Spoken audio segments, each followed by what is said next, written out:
Emily Carter stood in the checkout line at the small grocery store, clutching a reusable shopping bag against her chest as if it could shield her from the world. Inside were the ingredients for her contribution to Thanksgiving dinner: fresh cranberries, oranges, cinnamon sticks, and the last bottle of maple syrup she could afford. She'd spent almost an hour comparing prices, carefully calculating every dollar on her phone calculator. It wasn't much, but it was enough to make her grandmother's famous cranberry orange sauce.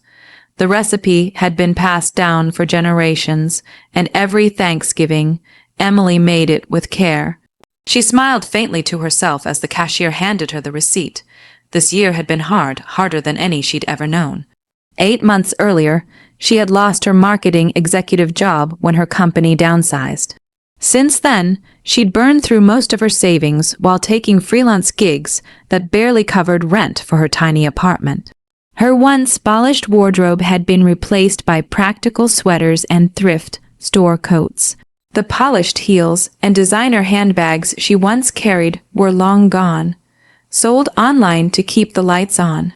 Still, Thanksgiving at her parents' sprawling suburban home had always been sacred.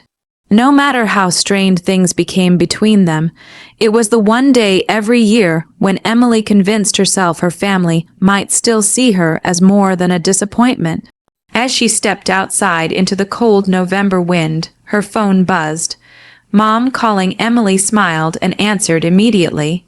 "Hi, Mom." Her mother's voice was clipped, polished, and strangely formal. "Emily, I'm calling because we need to discuss Thanksgiving." Something in her tone made Emily's stomach tighten. "Of course, I just bought everything for Grandma's cranberry sauce." There was a pause, then her mother sighed sharply. "That's actually what this is about. Your father and I have decided it would be best if you didn't come this year." Emily stopped walking. The city noise around her seemed to vanish. "What?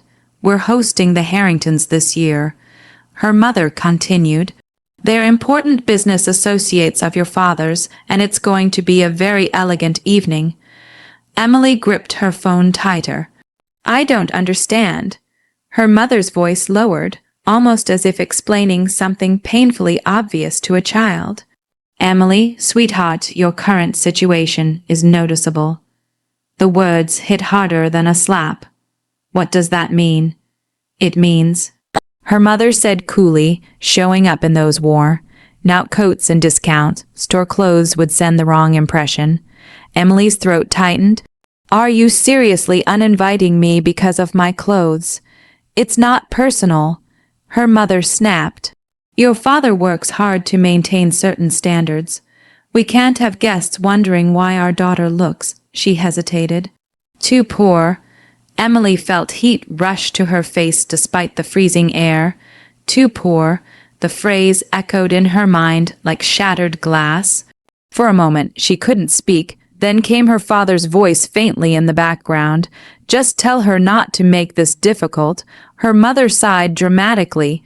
"We'll tell everyone you had other plans." Emily swallowed hard. "So that's it. It's for the best." The line went dead. Emily stood frozen on the sidewalk, the grocery bag slipping from her numb fingers.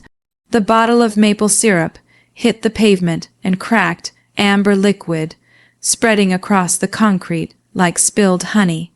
Her chest ached. This wasn't new.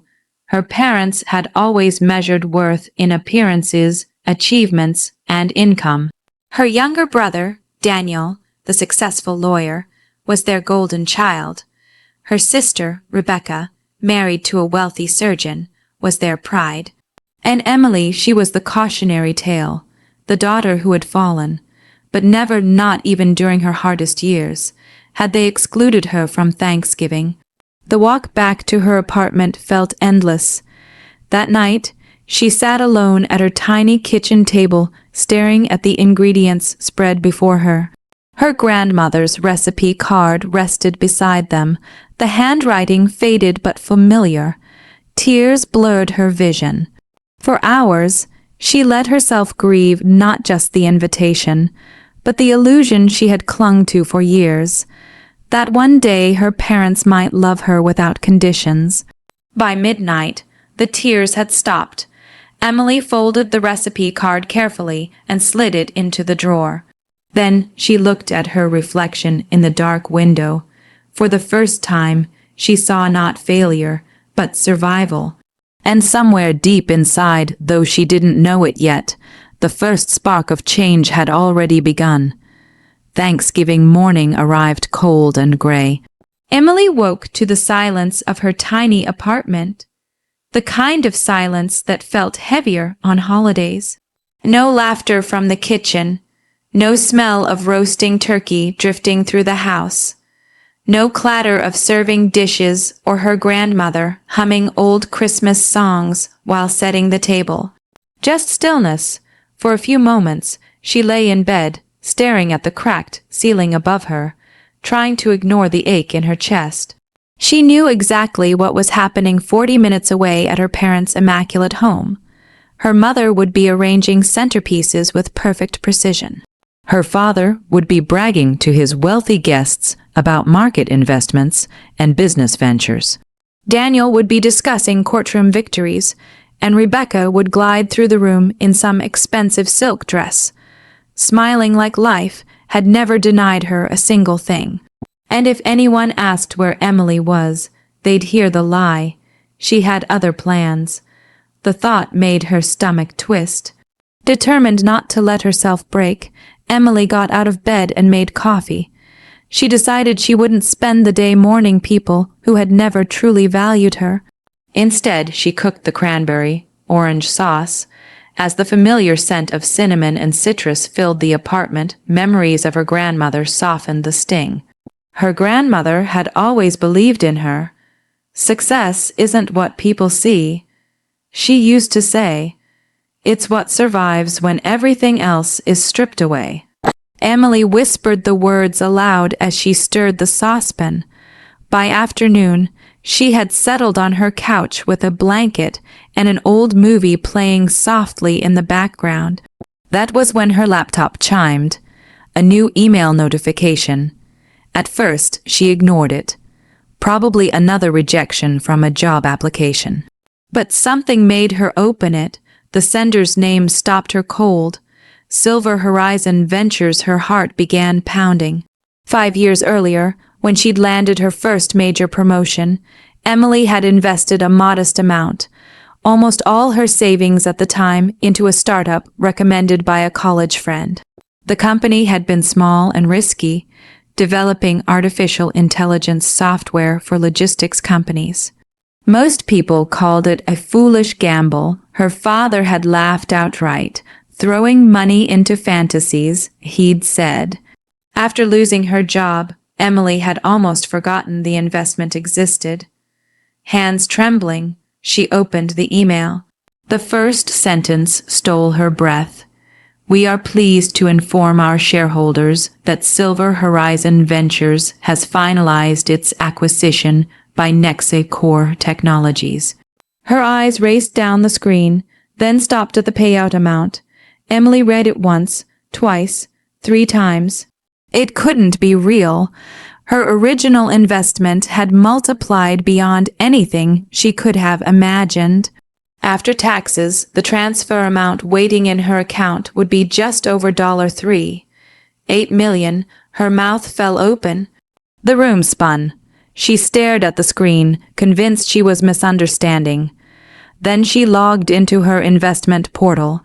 The balance was there, real, available. A laugh escaped her lips, half disbelief, half shock. Then tears came.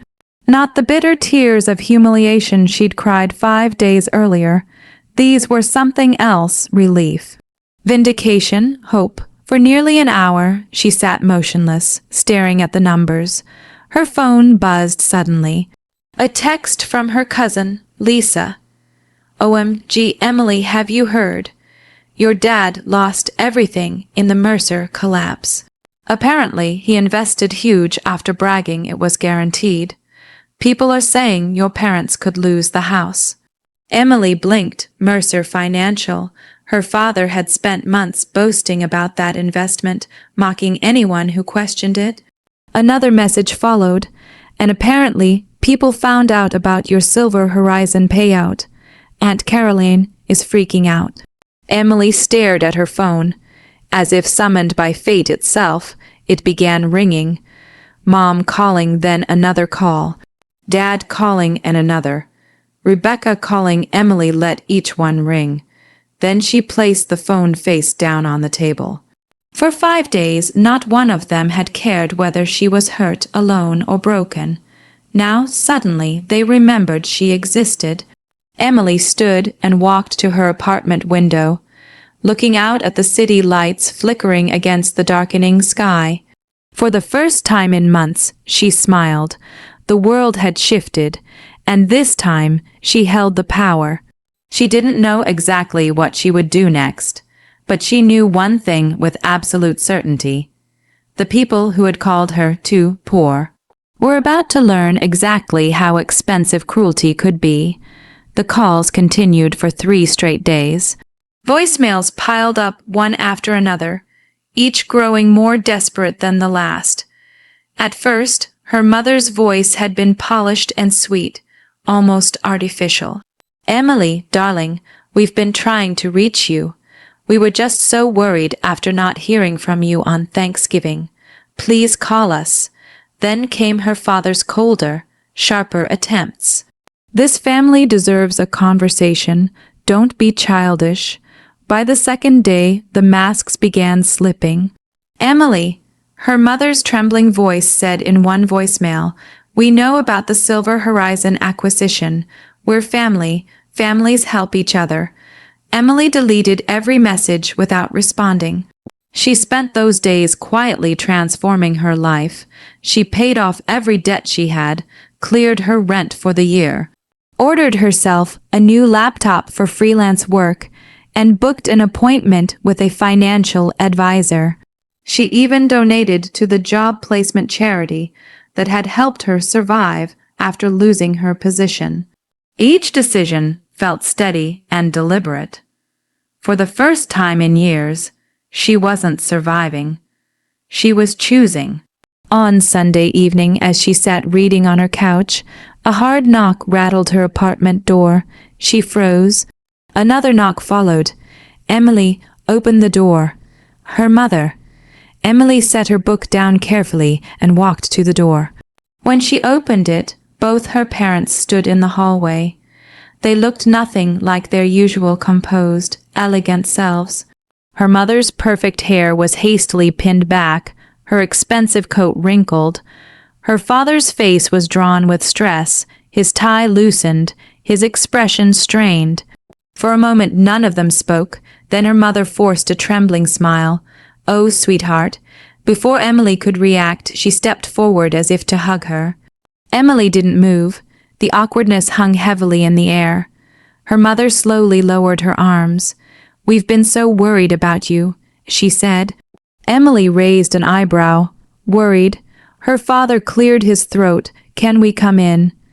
Against her better judgment, Emily stepped aside. They entered her small apartment, their eyes sweeping across the modest furniture, the worn rug, the tiny kitchen. Her mother's expression flickered with faint discomfort before she masked it. Emily remained standing. "What do you want?" Her father sighed deeply, as though this conversation burdened him. "There's been an unfortunate financial complication." Emily folded her arms. The Mercer collapsed, his jaw tightened, so they knew she knew. Her mother quickly jumped in. "It was a terrible misunderstanding. Your father trusted the wrong people, and—" Her mother exchanged a glance with her husband. Then she reached into her designer purse and pulled out a folded sheet of paper. Numbers were written across it, mortgage balances, outstanding loans, business obligations. The total made Emily's stomach twist. "They were drowning. We need help." Her mother said softly. There it was. No pretense left. Her father stepped closer, his tone suddenly warm in a way Emily hadn't heard in years. "You've always been smart, Emily. We always knew you'd succeed." The lie was so blatant it almost made her laugh. Really, of course, her mother rushed to add, everything we ever did was to push you toward your potential. Emily stared at them in disbelief. Her mind flashed back to the phone call, too poor, too embarrassing, unworthy of Thanksgiving, and now here they stood, smiling through desperation. Her father's voice lowered. If you loan us $2 million, we can stabilize everything. Save the house, protect the family name. The family name. Not love, not reconciliation, reputation. Emily walked slowly to the window, her back to them. The city lights shimmered beyond the glass. For years, she had craved their approval. Worked herself to exhaustion trying to prove she was enough. But standing there now, she felt something she never thought possible. Nothing, no pain, no longing. Only clarity. She turned to face them and smiled. I'll help you, she said. Relief flooded their faces instantly. Her mother clasped her hands. Oh, Emily, we knew we could count on you. Her father even smiled when Emily's smile widened, calm and unreadable. Come to Christmas dinner, she said. I'll have your answer then. They left glowing with hope, already believing they had won. But as Emily closed the door behind them, she felt only peace. Because for the first time, the game was hers to control. And 5 days from now, they would finally understand what it felt like to be left with nothing. Christmas Eve arrived wrapped in fresh snow and bitter cold. Emily stood outside her parents' sprawling house, her reflection glowing faintly in the polished front windows. But this time, she wasn't the daughter arriving with quiet hope and nervous anticipation. She was the woman they had underestimated. She stepped inside wearing a beautifully tailored emerald dress, her hair styled elegantly, her confidence unmistakable. The subtle gasp from her mother as she entered was impossible to miss. For a brief second, Caroline Carter's carefully painted smile slipped. Emily, she breathed, recovering quickly. You look wonderful. Emily smiled politely. Thank you, Mother. The house glittered with expensive decorations, gold candlelight flickering across crystal glasses and polished silver. The dining room was full. Daniel, Rebecca, their spouses, a few extended relatives, and several family friends. Every eye followed Emily as she entered. News of her sudden fortune had clearly traveled fast. Whispers filled the room. She looks incredible. That's the daughter with the startup payout. She must be worth millions now. Her father approached, his smile stretched too wide. There's our successful girl. Emily nearly laughed at the phrase. Just weeks ago, she had been too poor to cross their doorstep. Now she was suddenly our successful girl. Dinner passed under strained politeness. Her mother complimented Emily repeatedly. Daniel asked about her investment strategy. Rebecca, clearly jealous, tried masking her bitterness behind sugary sweetness. So, Rebecca asked over dessert, have you decided what to do about Mom and Dad's little financial problem? The room fell silent. Every face turned toward Emily. Her parents exchanged eager glances. This was the moment they had been waiting for. Emily set down her fork carefully and smiled. Yes, she said. Her mother practically leaned forward. Oh, sweethearts, Emily rose from her chair. Before I answer, there's something I'd like everyone to know. Her father's smile faltered slightly. She reached into her handbag and removed a neatly folded envelope. 3 weeks ago, I was uninvited from Thanksgiving. The silence deepened. Her mother's face drained of color. No, Emily said calmly, let me finish. She turned to the room. I was told I could not attend because I looked. She glanced directly at her mother. Too poor. My presence, apparently, would embarrass this family in front of important guests. Gasps echoed around the table. Rebecca stared at her mother in disbelief. Daniel looked horrified. Caroline's lips trembled. That was misunderstood. It was very clear. Emily unfolded the envelope. Her voice remained steady. When my parents came to my apartment asking for $2 million, I considered what to do. Her father straightened, forcing a weak smile. And your decision? Emily held up the letter. This morning, I donated $2 million. The room erupted into murmurs.